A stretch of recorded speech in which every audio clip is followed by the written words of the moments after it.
Hello everyone, today we will take a closer look at the second power of the brain, the irascible power, what drives us and animals towards action. Let's get right into it.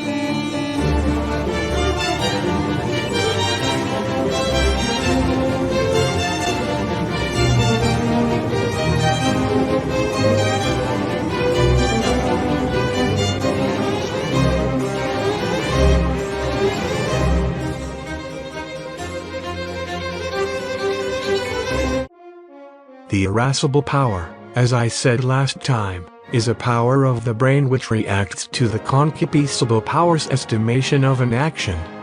Its job is to destroy bad things and consume good things, ensuring the survival of one's genes. If something is a threat to one's lifespan, the irascible power goes against it, and vice versa. Whenever the irascible power feels the pleasure released by the concupiscible power, it individuates its source and forces the body to make use of it, while when it perceives pain, it starts to form intrinsic aversion towards the source and tries to either avoid it or destroy it. This system thus presents a forceful movement of the body for all animals towards certain acts, such as eating to subsist, reproducing to pass one's genes, or protecting a wound to heal it.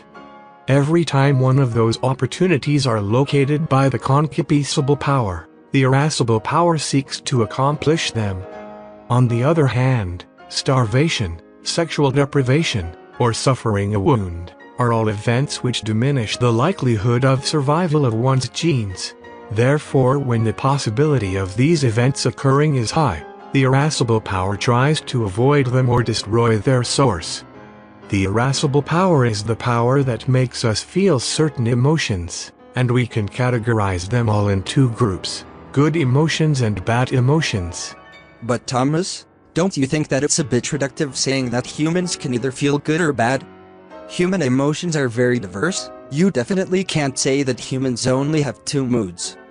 I'm not saying that humans can either feel good or bad. There is obviously a spectrum, a wide range of human emotions. However, these are only two groups. Sadness and disgust are definitely bad emotions, while happiness and admiration are good ones. However, anger and fear cannot be categorized so easily. There are people who like being afraid or enraged, as much as there are people who do not like to be afraid or enraged, or people who like one but don't like the other.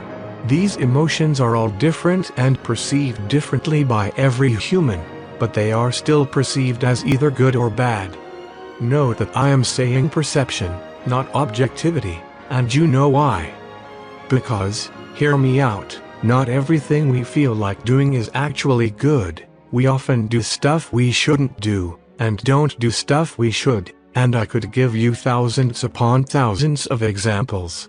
But I know I don't need to, since this is such a claim that anybody would agree. I know every single one of you has experienced a time where they had to do something, such as exercising for example, but an inner force kept pushing back and preventing you from doing that.